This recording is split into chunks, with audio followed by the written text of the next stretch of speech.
Hello everyone, welcome back to Reptopedia. আর আমি আপনাদের রেপ্টোপিডিয়া চ্যানেল থেকে জয়দেব মজুমদার। তো আপনাদের জন্য সুখবর একটা আছে, আর আমার জন্যও সুখবর এটা যে আমাদের রেপ্টোপিডিয়া পরিবার কিন্তু 50,000-এর মাইলস্টোন ছুঁয়েছে। সব কৃতিত্বই আপনাদের জন্যই এই জায়গা আজকে পৌঁছেছে। তো আপনাদের ধন্যবাদ দিয়ে তো ছোট করবই না, অনেক অনেক ভালোবাসা, শ্রদ্ধা, প্রণাম। আর আজকে যে ভিডিওটা আমি দিতে চলেছি, আমি বেশ কয়েকদিন ধরেই কিন্তু সোশ্যাল মিডিয়ায় এই ভিডিওটা দেখে আসছি। তো প্রয়োজন মনে করলাম ভিডিওটা দিয়ে আপনাদের সচেতন করার। তো ভিডিওটা প্রচণ্ড ভয়ঙ্কর একটা ভিডিও, গা শিউরে ওঠার মতন। আমি জানি না এরকমভাবে কয়জন গায়ের ওপর দিয়ে পৃথিবীর সবথেকে বড় বিষধর সাপ চলে বেড়াচ্ছে, আর সেই সময় ভিডিও কয়জন করতে পারবে আমার এটা জানা নেই। বেশিরভাগ ক্ষেত্রেই হয়তো মানুষ ভয়ে থরথর করে কাঁপবে, আড়ষ্ট হয়ে যাবে। কিন্তু ওই লোকটা, জানি না ওনার বাড়ি কোথায়, তো উনি কিন্তু মজা নিয়ে একদম কিং কোবরা গায়ের উপর দিয়ে ঘুরে বেড়াচ্ছে, সেই ভিডিওটা করেছেন।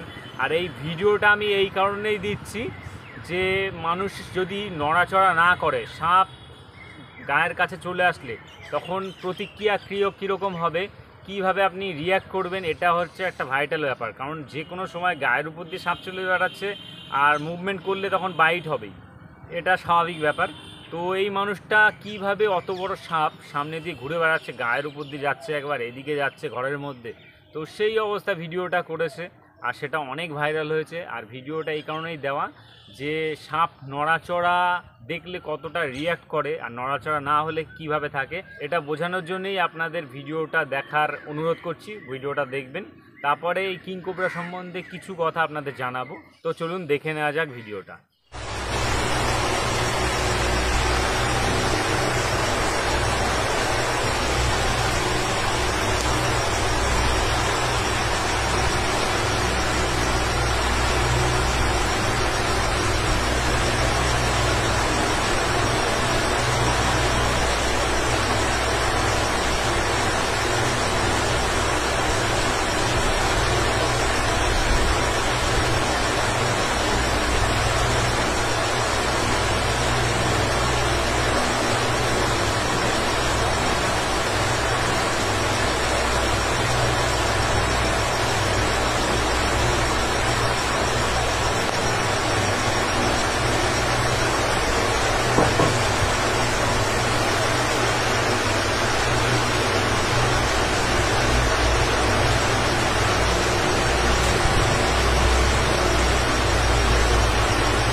তো আপনারা দেখলেন সাপটা আনুমানিক 12 ফুট কি 10 ফুট তো হবেই কিং কোবরা।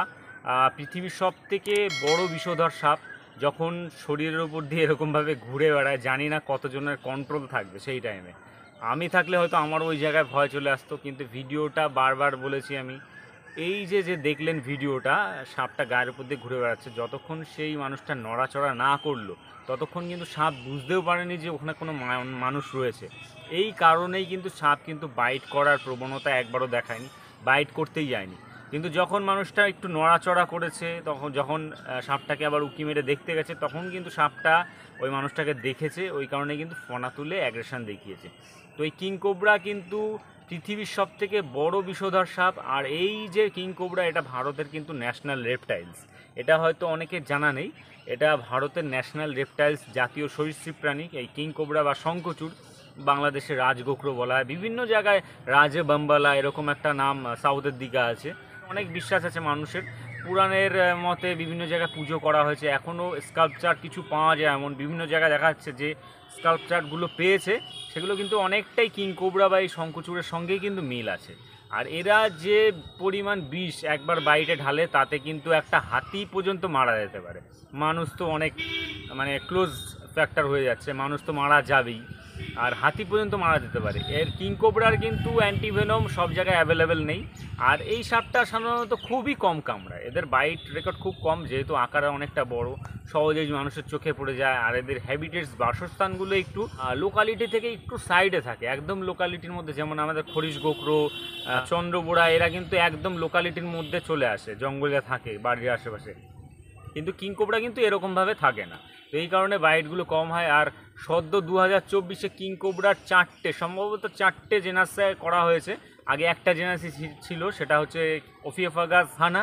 তো ওফিওফাগাস হানার সঙ্গে আরও 3টে জেনাস, ওফিওফাগাস বাঙ্গারাস রয়েছে, ওফিওফাগাস কালিঙ্গ রয়েছে, আর ওফিওফাগাস সালভান্তা, এরকম একটা স্পিসিস রয়েছে। 4টে স্পিসিসে কিন্তু বিভক্ত হয়েছে এত বছর পরে, এই 2024 সালে। তো এটা একটা নতুন তথ্য আপনাদের দিলাম। আর এই কিং কোবরাই একমাত্র পৃথিবীর সাপ যারা বাসা তৈরি করে ডিম পাড়ে, আর কোনো সাপ কিন্তু বাসা তৈরি করতে পারে না। তো যতদূর তথ্য আমি জানতাম, আরও অনেক তথ্য আছে, সেগুলো মাথা সবসময় আসে না। তো সেটাই ভিডিও, বৃষ্টির ওয়েদার, দুদিন ধরে মেঘলা রয়েছে, তার মধ্যে ভিডিওটা আপনাদের জন্য বানালাম। আর আরেকটা ভিডিও কয়দিন আগে শর্ট ভিডিও আমি দিয়েছিলাম, যেটাতে কিছু চন্দ্রবোড়া বা বিষধর রাসেলস ভাইপার, যেটা ভারতের বিগ 4-এর মধ্যে পড়ে, এত প্রচণ্ড একটা বিষধর সাপ, সেটা আমি হাতে নিয়ে একটা শর্ট ভিডিও করেছিলাম। অনেকেই বলেছেন এইভাবে, অবশ্যই এইভাবে স্নেক হ্যান্ডলিং উচিত না, যেটা আমি আগে করতাম। এইভাবে অথেন্টিকভাবে কিন্তু স্নেক হ্যান্ডলিং করতাম না, ফ্রি হ্যান্ডলিং অনেক করেছি, যেগুলো আমি এখন প্রায় রিজেক্ট করে দিয়েছি। সেভাবে কিন্তু ফ্রি হ্যান্ডলিং এখন করি না। প্রচণ্ড, আপনারা দেখেছেন এখনকার ভিডিও যেগুলো দেখেন, এখন এই 2-3 বছরের ভিডিও, এইগুলো আমি খুব সাবধানে রেস্কিউ করি। আর সবারই উচিত নিজের জীবনের কথা আগে ভেবে এই ধরনের কাজে যাওয়া, জীবনের সেফটি সব থেকে আগে। তো ওই বাচ্চাগুলো যেগুলো ছিল, ওগুলো সদ্যজাত একদম বাচ্চা, একদম সদ্যজাত সাপের বাচ্চার কী হয় যে ব্যাপারটা, এগুলো কিন্তু অনেকটা গবেষণার মধ্যে হ্যান্ডলিংয়ের মাধ্যমে কিন্তু জানা যায়। হট করে কিন্তু এরকম করতে গেলে যে কোনো টাইমে কিন্তু বিপদ হয়ে যেতে পারে। তো ওই সদ্যজাত বাচ্চা হাতে নিয়েছি, ওগুলো একসঙ্গে অনেকগুলো সাপ হাতে নিলে কিন্তু বাইটের প্রবণতা খুব কম থাকে, কিন্তু একটা দুটোই যখন আমি হাতে নিতে যাব, সেই টাইমে বাইটের চান্স কিন্তু অনেক গুণ বেড়ে যায়। তো এইগুলো সবই প্র্যাকটিস, দীর্ঘদিনের অভিজ্ঞতা, এগুলো থেকেই হয়। হট করে এই ধরনের কাজ করতে যাওয়া খুবই বিপজ্জনক। তো সবাই অনেক অনেক ভালো থাকবেন। আর ভিডিও লেন্থি করছি না, আবারও অসংখ্য ধন্যবাদ আপনাদের। ভিডিওগুলো শেয়ার করবেন। দেখা হচ্ছে অন্য কোনো ভিডিও নিয়ে, ততক্ষণের জন্য বিদায় নিচ্ছি। সবাই ভালো থাকবেন এবং সুস্থ থাকবেন।